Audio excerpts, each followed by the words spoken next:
Good morning बच्चों। अभी हमने क्या पढ़ा? सुबोध हिंदी व्याकरण से पाठ 1 पढ़ा था, भाषा, लिपि और व्याकरण।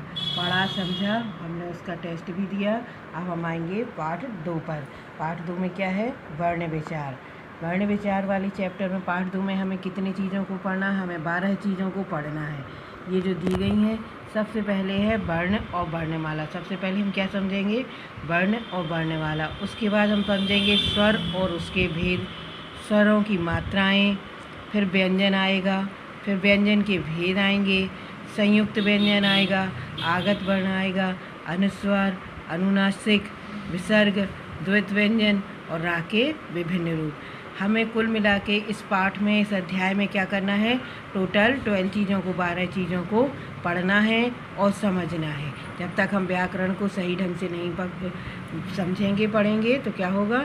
तभी हमें भाषा समझ में अच्छे से आएगी, जब हम उसको अच्छे से पढ़ेंगे और समझेंगे।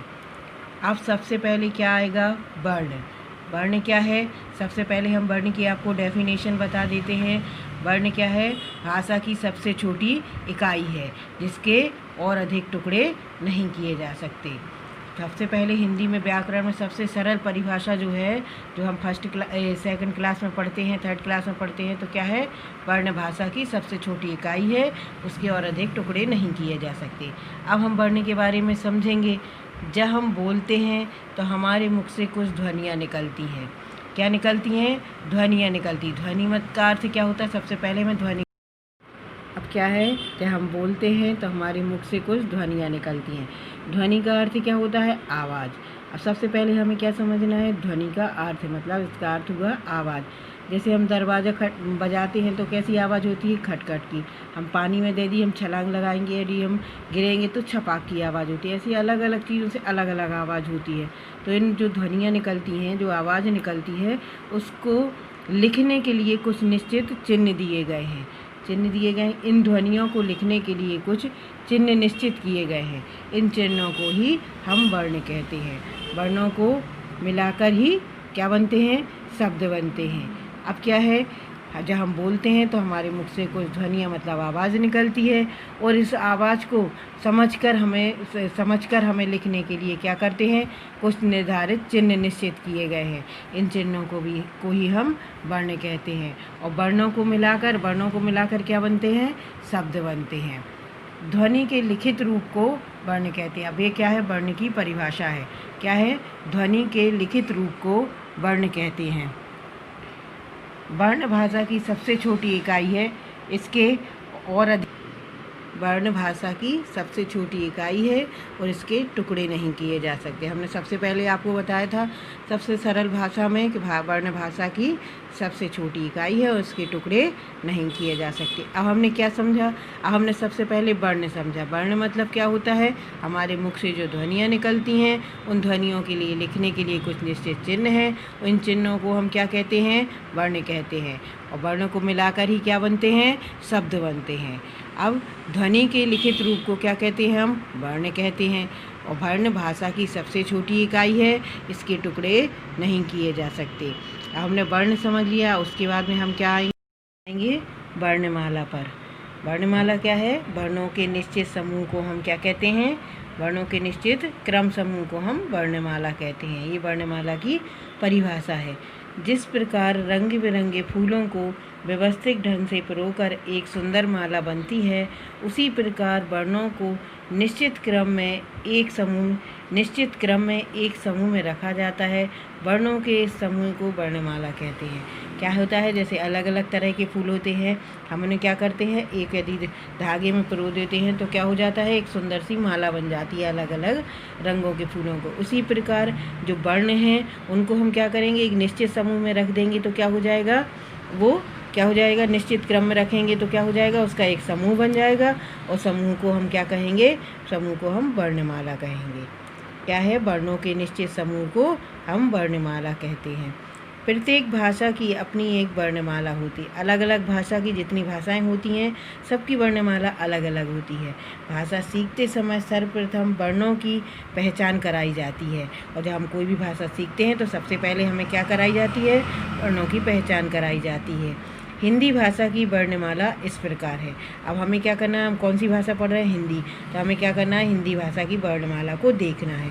हिंदी वर्णमाला में कितने 11 स्वर हैं और कितने हैं 33 व्यंजन हैं। अब हमें इनको क्या करना है, 11 जो स्वर है और व्यंजनों को अलग अलग करना है। उसको हम क्या करेंगे, हम उसको 5 वर्ग में बांट देंगे। हिंदी जो वर्णमाला पूरी दी गई है उसको हम 5 वर्णों में बांट देंगे।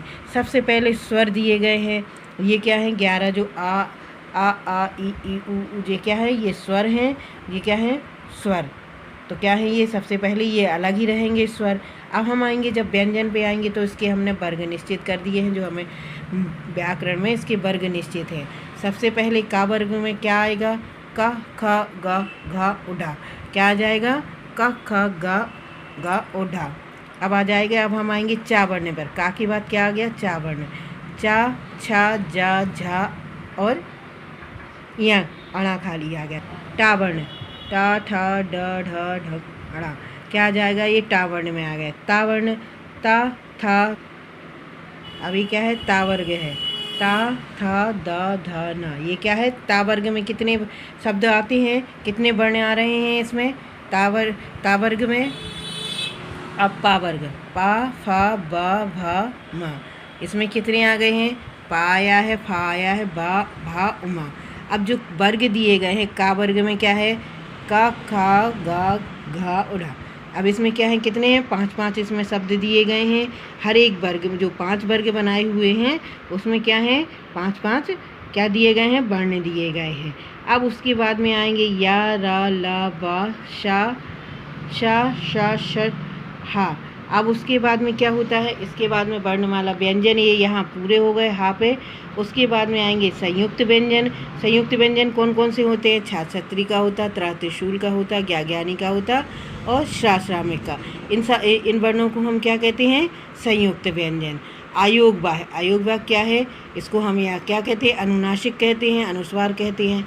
आ के ऊपर बिंदी, आ के ऊपर चंद्र बिंदी और विसर्ग लगा है जी, क्या हो जाएंगे, आयोग वाय है। और बिंदी वाले शब्द क्या है, डा और ढा, जो है जो नीचे लिखते हैं वो क्या है, हिंदी बिंदी वाले वर्ण है। अब हमने कितने चीज़ों को पढ़ा है इसमें, हमने 3 चीज़ों को पढ़ा। संयुक्त व्यंजन पढ़े, आयोग वाय पढ़ा और बिंदी वाले वर्ण पढ़े। अब हमने वर्णमाला को क्या किया है, स्वरों को पहले हमने सबसे पहले क्या करा है, वर्णमाला की परिभाषा समझी है। उसके बाद में हमने वर्णमाला, जो हमारी वर्णमाला है हिंदी की, उसको हमने 5 वर्ग में बांटा है। पहला का वर्ग है, फिर चा वर्ग है, फिर टा वर्ग है, फिर ता वर्ग है, फिर पा वर्ग है। फिर उसके बाद में हमने क्या किया, हमने संयुक्त व्यंजनों को समझा, आयोग वाय को समझा और बिंदी वाले वर्ण को समझा। हमें इसमें याद रखने वाली चीज़ें क्या हैं, वर्ण को अक्षर भी कहा जाता है। क्या है, वर्ण को हम अक्षर भी कह सकते हैं। हिंदी वर्णमाला में 11 स्वर हैं। हिंदी वर्णमाला में स्वर और व्यंजन मिलाकर कुल कितने होते हैं, 53 वर्ण हैं। कितने हैं, 53 वर्ण हैं, 53 वर्ण है। अब क्या है, वर्ण को अक्षर भी कहा जाता है। अब हमें इतना जो हमने पढ़ लिया, जो समझा है, पढ़ा है, समझा है, उसमें क्या हमने याद रखने लायक चीज़ें हैं। हिंदी को वर्ण को अक्षर भी कहा जाता है। हिंदी वर्णमाला में 11 स्वर है। हिंदी वर्णमाला में स्वर और व्यंजन मिलाकर कुल 53 वर्ण है, मतलब 53 वर्ण है। और हमें समझ में आ गया, हमने वर्ण समझ लिया, वर्णमाला समझ लिया। अब आएंगे हम विशेष पर।